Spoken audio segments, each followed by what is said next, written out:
Hello friends, मैं हूं नरेंद्र कुमार। इस वीडियो में बात करते हैं एसी बाइंग गाइड के बारे में। यदि आप कोई एसी लेना चाहते हो और कन्फ्यूज़न है कि कौन सी एसी आपके लिए बेस्ट हो सकती है, तो इस वीडियो को लास्ट तक देखते रहिए। ये वीडियो आपके लिए ज़रूर ही बेनिफिशियल होगा, यानी कि ज़रूर ही आपको सहायक होगा कि कौन सी एसी आपके लिए बेस्ट हो सकती है। तो जब आप एसी लेना चाहते हो तो सबसे पहले आपको ध्यान करना होता है कि आपकी रूम साइज़ क्या है। रूम साइज़ 100 स्क्वायर फीट तक है तो आपको एसी लेना चाहिए 1 टन का। यदि रूम साइज़ 150 स्क्वायर फीट तक का है, यानी कि 100 स्क्वायर फीट से ज़्यादा, 120 स्क्वायर फीट, 130 स्क्वायर फीट से ज़्यादा है, 150 स्क्वायर फीट तक है, तो 1.5 टन का एसी लेना चाहिए। यदि रूम साइज़ 200 स्क्वायर फीट तक का है तो आपको 2 टन का एसी लेना चाहिए। और इससे भी बड़ा रूम साइज़ है, यानी हॉल का हॉल है, तो आपको एसी लेनी चाहिए 2-2.5 टन, यानी उससे भी बड़ी एसी, या फिर 2 या 3 एसी इंस्टॉल करवानी चाहिए। उसके बाद बात करते हैं लोकेशन की, यानी कि आपके रूम साइज़ के अलावा लोकेशन क्या है, उसके 2 या 3 साइड से कितनी साइड से धूप है, या फिर दूसरे रूम हैं या नहीं है। एक रूम ऐसा हो सकता है कि वो नीचे हो और उसके ऊपर दूसरा जो कमरा है वो बना हुआ हो, या फिर नहीं बना होता है तो उसमें गर्मी ज़्यादा होने के चांसेस होते हैं। साइड में कितने घर हैं या नहीं है, तो उनके हिसाब से उसमें गर्मी ज़्यादा हो सकती है, कम हो सकती है। तो उसके हिसाब से आपको बड़ा एसी लेना होता है। 100 स्क्वायर फीट में 150 स्क्वायर फीट का लेना पड़ सकता है यदि गर्मी ज़्यादा है, 2 साइड से धूप पड़ती है उस रूम पर। तो आपको रूम लोकेशन भी डिसाइड करनी होती है कि आपकी रूम लोकेशन क्या है। उसके बाद हम बात करते हैं यूज़ की, कि आपको एसी कितने घंटे यूज़ करनी है। आपको एसी कम घंटे यूज़ करनी है तो उसके हिसाब से आपको एसी चूज़ करनी होगी। यदि आप एसी ज़्यादा यूज़ करना चाहते हैं, लगातार 3-3, 4, 7-8 घंटे तक यूज़ करना चाहते हैं, तो आप निश्चित तौर पे एक inverter AC, dual inverter AC लेनी चाहिए जो ज़्यादा स्टार रेटिंग में हो।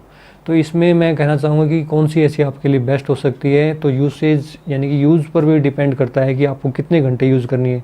लगातार ज़्यादा घंटे यूज़ करने वाली एसी आपको ज़्यादा स्टार में लेनी चाहिए। और उसके अलावा क्या कहना चाहूँगा कि इन्वर्टर, नॉन इन्वर्टर एसी, जो इन्वर्टर एसी होती है उसमें आपको ये फ़ायदा मिलता है कि वो बिजली सेविंग होती है, यानी कि बिजली कम खपत होती है उसकी। नॉन इन्वर्टर क्या होता है, नॉन इन्वर्टर एसी का जो कंप्रेसर है वो चलने के बाद जब रूम ठंडा हो जाता है तो बंद हो जाता है, तो दोबारा से जब चलता है वो कुछ टेम्परेचर डाउन होने पर, तो दोबारा जब चलता है तो पूरी बिजली खपत करता है, यानी कि वो कम घंटे चलाने पर नॉन इन्वर्टर एसी जो है बेस्ट होती है। जबकि इन्वर्टर एसी ज़्यादा घंटे लगातार डेली चलती है, तो इन्वर्टर एसी जो थोड़ा सा महंगा आता है 5,000 10,000, तो उसको बेनिफिशियल तभी हो सकती है जब आप उसको कई घंटे लगातार चलाते हैं। तो उसके बाद हम बात करते हैं कि आपको विंडो एसी लेनी चाहिए या स्प्लिट एसी लेनी चाहिए। तो विंडो एसी लेने के लिए आपको ये डिसाइड करना होगा कि क्या विंडो है आपके रूम में या हो सकती है।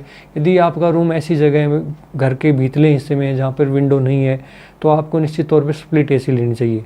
उसके अलावा विंडो एसी लेने का एक दूसरा, विंडो या स्प्लिट एसी नहीं लेने का, स्प्लिट एसी लेने का ये कारण हो सकता है कि नॉइज़ प्रॉब्लम जो है, विंडो एसी में नॉइज़ प्रॉब्लम ज़्यादा होती है, बट कई बार स्प्लिट एसी जो है उनमें भी नॉइज़ प्रॉब्लम होती है, यानी कि कुछ ज़्यादा होती है, उनकी फ़ैन की आवाज़ ज़्यादा होती है। जैसे हिटैची में नॉइज़ प्रॉब्लम होती है, और भी दूसरी जो एसी हैं उनमें नॉइज़ प्रॉब्लम होती है, जिस वजह से आपको स्प्लिट लेने में कोई ज़्यादा बेनिफिशियल नहीं होता।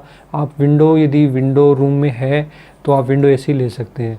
तो आपको ये डिसाइड करना है कि कौन सी एसी आपके लिए सूटेबल होगी, विंडो या नॉन विंडो। नॉन विंडो में स्प्लिट एसी आती है, नॉन विंडो का मतलब स्प्लिट एसी है। स्प्लिट एसी महंगी आती है, बट जो नॉइज़ करती हैं तो उससे अच्छा आपके लिए विंडो एसी है, यदि विंडो भी है तो। क्योंकि आप यदि इंटरनेट पर, फ्लिपकार्ट, अमेज़न पर चेक करेंगे तो उनकी जो नॉइज़ है वो दिखाई हुई होती है कि कितने डीबी नॉइज़ करेगी ये एसी। यदि किसी एसी विशेष में, जैसे हिटैची में, ये नहीं दिखाया गया कि इसकी नॉइज़ कितनी होती है, तो आप निश्चित तौर पे समझ सकते हैं कि वो नॉइज़ नहीं दिखाने का मतलब ये है कि वो नॉइज़ ज़्यादा करती है, इसलिए उन्होंने उसमें मेंशन नहीं किया है। जबकि एलजी हुआ, डेकिन हुआ, ये नॉइज़ को मेंशन करते हैं कि हमारी जो नॉइज़ है हमारे स्प्लिट एसी का कम से कम है, इसलिए वो एसी लेना बेनिफिशियल है। यदि कोई स्टूडेंट है और डिस्टरबेंस नहीं चाहता कि नॉइज़ प्रॉब्लम हो, नॉइज़ प्रॉब्लम मान लो कोई आपको वीडियो एडिटिंग या वीडियो रिकॉर्डिंग जैसा काम करना है यूट्यूब के लिए, तो निश्चित तौर पे आपको एक ऐसी एसी लेनी चाहिए जो कि नॉइस ना करे, यानी कि स्प्लिट एसी बेस्ट रह सकती है। बट उसमें आपको कंपनी भी ध्यान करना होता है कि कौन सी कंपनी आपके लिए बेस्ट हो सकती है। जैसे मेरा एक्सपीरियंस है हिटैची के साथ है, तो मैं बता सकता हूँ कि हिटैची नॉइस करती है और हिटैची को अवॉइड करना चाहिए। हिटैची के बजाय एलजी या डेकिन दूसरे मिडिल क्लास के लिए बेस्ट एसी हो सकते हैं। यदि मैं बात करता हूँ इनसे भी बेस्ट एसी तो जेनर की है, जेनर की नहीं तो फिर उससे भी बेस्ट है जो मित्सुई जेनर वैसे इक्वल सी हैं, उसके उनसे दोनों से बेस्ट है green AC. Green AC 1 lakh से भी ज़्यादा महंगा आता है और ख़ासकर ज़्यादा गर्म जगह हैं वहाँ पर परचेज ज़्यादा किया जाता है ग्रीन एसी। बट होता बहुत अच्छा है, डिस्टर्बेंस बिल्कुल भी नहीं करता और ड्यूल इन्वर्टर जैसी फैसिलिटी इसमें मिल जाती हैं आपको। उसके अलावा मैं कहना चाहूँगा सर्विस सेंटर की। सर्विस सेंटर जिस एसी कंपनी का बेस्ट है यानी कि आपके एरिया में है, उसी की एसी लेना बेस्ट हो सकता है आपके लिए। मान लीजिए आप कोई ऐसी कंपनी का एसी लेते हो जिसका सर्विस आपके एरिया विशेष में सर्विस सेंटर है ही नहीं, तो आपको उसकी सर्विस करवाना या उसकी गारंटी या कोई प्रॉब्लम होने में उसकी रिपेयर करवाना बहुत ही प्रॉब्लम हो सकती है। तो आपको सर्विस सेंटर भी उसका चेक कर लेना चाहिए, उस कंपनी विशेष का सर्विस सेंटर आपके एरिया में है या नहीं है। इसके अलावा मैं बात करता हूँ स्टार रेटिंग की। स्टार रेटिंग का मतलब ये होता है कि जितने ज़्यादा स्टार की एसी होगी उतनी ही बिजली का कम कंज्यूम करती है। जितने कम स्टार की एसी होती है वो बिजली का ज़्यादा कंज्यूम करती है। बट इसका मतलब ये भी नहीं है कि बहुत ज़्यादा डिफरेंस होता है, ये घंटों पर डिपेंड करता है। यदि बहुत ज़्यादा घंटे आप चलाते हैं एसी को तो ज़्यादा स्टार वाली एसी आपके लिए बेस्ट हो सकती है। वो ख़रीदने पर महंगी होती है बट बाद में वो उतना ही बिल कम देती है, तो इससे वो सस्ती भी पड़ जाती है। बट यदि आप थोड़े स्टार वाली एसी को ज़्यादा घंटे चलाते हैं तो उसका बिल ज़्यादा आने से वो बहुत ज़्यादा महंगी पड़ जाती है।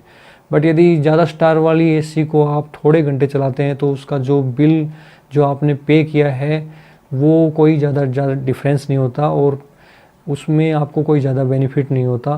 तो आपको देखना है कि आपको कितने घंटे चलानी है आपकी एसी। और इसी के साथ इस वीडियो को मैं विराम देना चाहूँगा और आपसे आशा करता हूँ कि ये वीडियो आपको अच्छा लगा होगा। वीडियो अच्छा लगा हो तो लाइक बटन को प्रेस करें और अपने फ्रेंड्स में शेयर करें। चैनल को सब्सक्राइब करना ना भूलें।